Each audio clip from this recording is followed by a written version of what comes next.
this study is one of the many bridges WTO has constructed with other international organizations during my tenure. Opening trade is not an objective in itself.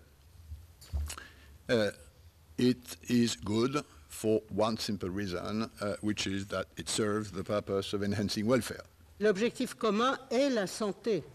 L'objectif commun est l'accès aux médicaments, pris au sens large, et l'innovation là où il manque effectivement les réponses aux maladies. Je pense aux maladies négligées en particulier, mais je pense aussi aux médicaments, par exemple, en pédiatrie, etc.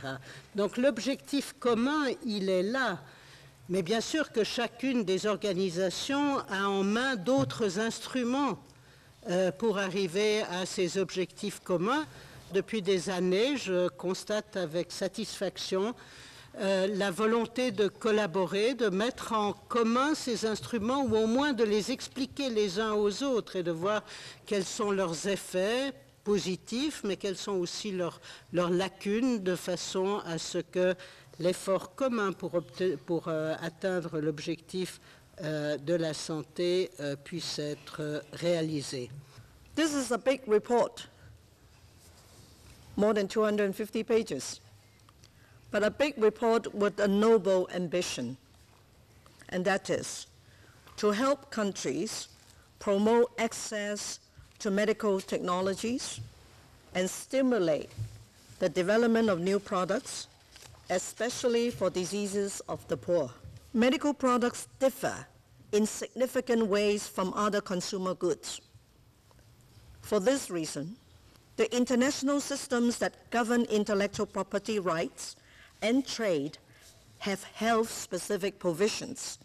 Access to medicines is influenced by market forces, but also by a long chain of policy decisions on issues ranging from the granting of licenses, the use of regulation, to taxes, tariffs, markups, and numerous measures for price control. Let me begin by retracting some of the steps that led us to today's publication. The landmark date, as far as WTO is concerned, is 01, when trade minister did something entirely unprecedented.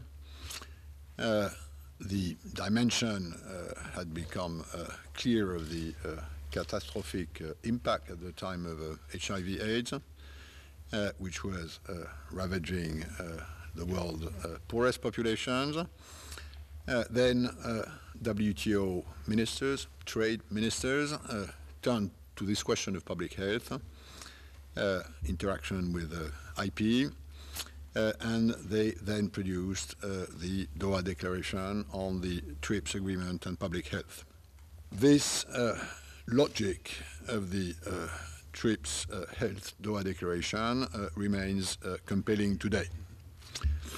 At the time, ministers recognized that the IP system is not an isolated specialist domain, nor yet a monolithic barrier to public health. Instead, they saw intellectual property as an element of this complex set of policy tools which we require to solve global problems. What we are now, and I think share, is that innovation and access must be seen holistically.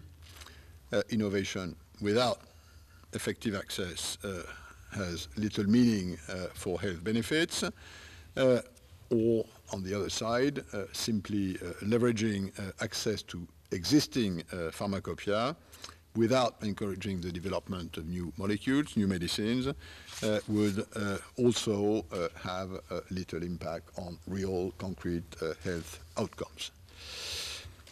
As could be expected, the study points out the importance of the patent system for the pharmaceutical sector. Nothing of scoop news on this, while also identifying alternative incentive mechanisms that seek to enable much needed new products, and particularly in neglected diseases.